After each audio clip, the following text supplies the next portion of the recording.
नमस्कार दोस्तों, स्वागत है आपका मेरी एक और नई कहानी में। 5 दिन की छुट्टियां बिताकर जब ससुराल पहुंची तो पति घर के सामने स्वागत में खड़े थे। अंदर प्रवेश किया तो छोटे से गैराज में चमचमाती गाड़ी खड़ी थी, स्विफ्ट डिज़ायर। मैंने आंखों ही आंखों से पति से प्रश्न किया तो उन्होंने गाड़ी की चाबियां थमाकर कहा, कल से तुम इस गाड़ी में कॉलेज जाओगी प्रोफेसर साहिबा। Oh my God! खुशी इतनी थी कि मुंह से और कुछ निकला ही नहीं। बस जोश और भावावेश में मैंने तहसीलदार साहब को एक जोरदार झप्पी दे दी और अमरबेल की तरह उनसे लिपट गई। उनका गिफ्ट देने का तरीका भी अजीब हुआ करता है, सब कुछ चुपचाप और अचानक। खुद के पास पुरानी इंडिगो है और मेरे लिए और भी महंगी खरीद लाए। 6 साल की शादीशुदा ज़िंदगी में इस आदमी ने ना जाने कितने गिफ्ट दिए। गिनती करती हूँ तो थक जाती हूँ। ईमानदार हैं, रिश्वत नहीं लेते, मगर खर्चीले इतने कि उधार के पैसे लाकर गिफ्ट खरीद लाते हैं। लंबी सी झप्पी के बाद मैं अलग हुई तो गाड़ी का निरीक्षण करने लगी। मेरा पसंदीदा कलर था, बहुत सुंदर थी। फिर नज़र उस जगह गई जहाँ मेरी स्कूटी खड़ी रहती थी। वो जगह तो खाली थी। स्कूटी कहाँ है? मैंने चिल्लाकर पूछा। बेच दी मैंने।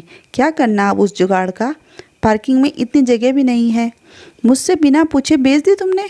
एक स्कूटी ही तो थी पुरानी सी, गुस्सा क्यों होती हो? उन्होंने भावहीन स्वर में कहा तो मैं चिल्ला पड़ी। स्कूटी नहीं थी, मेरी ज़िंदगी थी। मेरी धड़कनें बसती थी उसमें। मेरे पापा की इकलौती निशानी थी मेरे पास। मैं तुम्हारे तोहफे का सम्मान करती हूँ, मगर उस स्कूटी के बिना पे नहीं। मुझे नहीं चाहिए तुम्हारी गाड़ी। तुमने मेरी सबसे प्यारी चीज़ बेच दी, वो भी मुझसे बिना पूछे। मैं रो पड़ी। शोर सुनकर मेरी सास बाहर निकल आई। उसने मेरे सर पर हाथ फेरा तो मेरी रुलाई और फूट पड़ी। रो मत बेटा, मैंने तो पहले ही इससे कहा था एक बार बहू से पूछ ले, मगर बेटा बड़ा हो गया है। तहसीलदार, माँ की बात कहाँ सुनेगा? मगर तू रो मत। और तू खड़ा खड़ा अब क्या देख रहा है? वापस ला स्कूटी को। तहसीलदार साहब गर्दन झुकाकर आए मेरे पास। रोते हुए नहीं देखा था मुझे पहले कभी। प्यार जो बेइंतहा करते हैं, याचना भरे स्वर में बोले। सॉरी यार, मुझे क्या पता था वो स्कूटी तेरे दिल के इतने करीब है। मैंने तो कबाड़ी को बेचा है सिर्फ 7,000 में। वो मामूली पैसे भी मेरे किस काम के थे? यूं ही बेच दिया कि गाड़ी मिलने के बाद उसका क्या करेगी? तुम्हें खुशी देनी चाहिए थी, आंसू नहीं। अभी जाकर लाता हूँ।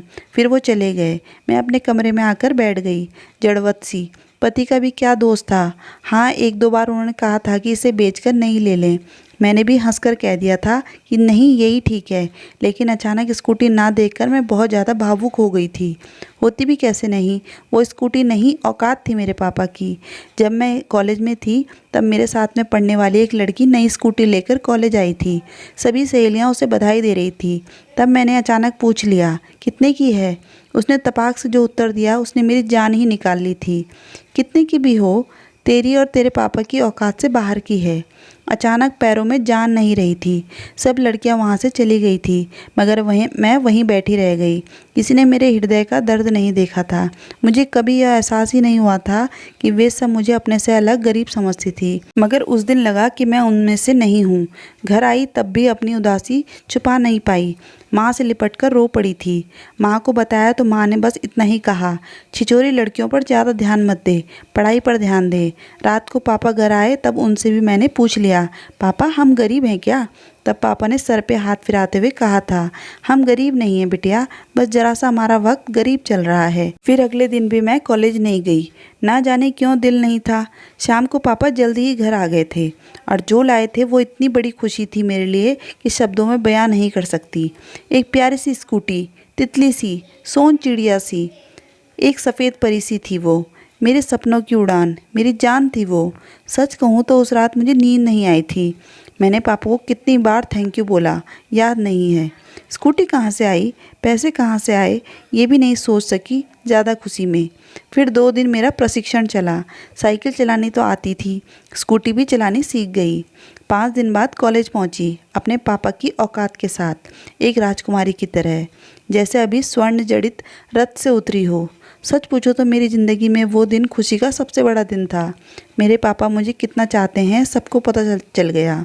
मगर कुछ दिनों बाद एक सहेली ने बताया कि वो पापा के साइकिल रिक्शा पर बैठी थी। तब मैंने कहा, नहीं यार, तुम्हें किसी और के साइकिल रिक्शा पर बैठी हो। मेरे पापा का अपना टेम्पो है। मगर अंदर ही अंदर मेरा दिमाग झंझना उठा था। क्या पापा ने मेरी स्कूटी के लिए टेम्पो भेज दिया था? और 6 महीने से ऊपर हो गए। मुझे पता भी नहीं लगने दिया। शाम को पापा घर आए तो मैंने उन्हें गौर से देखा। आज इतने दिनों बाद फुर्सत से देखा तो जान पाई कि दुबले पतले हो गए हैं, वरना ध्यान से देखने का वक्त ही नहीं मिलता था। रात को आते थे और सुबह अंधेरे ही चले जाते थे। टेम्पो भी दूर किसी दोस्त के घर खड़ा करके आते थे। कैसे पता चलता बेच दिया है। मैं दौड़कर उनसे लिपट गई। पापा आपने ऐसा क्यों किया? बस इतना ही मुख से निकला। रोना जो आ गया था। तू मेरा गुरूर है बिटिया, तेरी आंख में आंसू देखूं तो मैं कैसा बाप। चिंता ना कर, बेची नहीं है, गिरवी रखा था, इसी महीने छुड़ा लूँगा। आप दुनिया के बेस्ट पापा हो, बेस्ट से भी बेस्ट। इसे सिद्ध करना जरूरी कहाँ था? मैंने स्कूटी मांगी कब थी? क्यों किया आपने ऐसा? 6 महीने से पैरों से सवारियाँ ढोई आपने। ओ पापा, आपने कितनी तकलीफ़ झेली मेरे लिए। मैं पागल, कुछ समझ ही नहीं पाई और मैं दहाड़े मारकर रोने लगी। फिर हम सब मिलने लगे, मैं, माँ, दोनों छोटे भाई, मेरी मम्मी भी। पता नहीं कब तक रोते रहे। वो स्कूटी नहीं थी मेरे लिए, मेरे पापा के खून से सींचा हुआ उड़न खटोला था मेरा, और उसे किसी कबाड़ी को बेच दिया। दुख तो होगा ही। अचानक मेरी तंद्रा टूटी।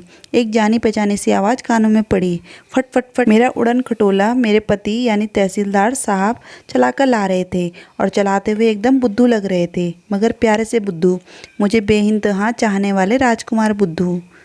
दोस्तों, आज की कहानी आपको कैसी लगी कमेंट में ज़रूर बताइएगा। कहानी पूरी सुनने के लिए धन्यवाद।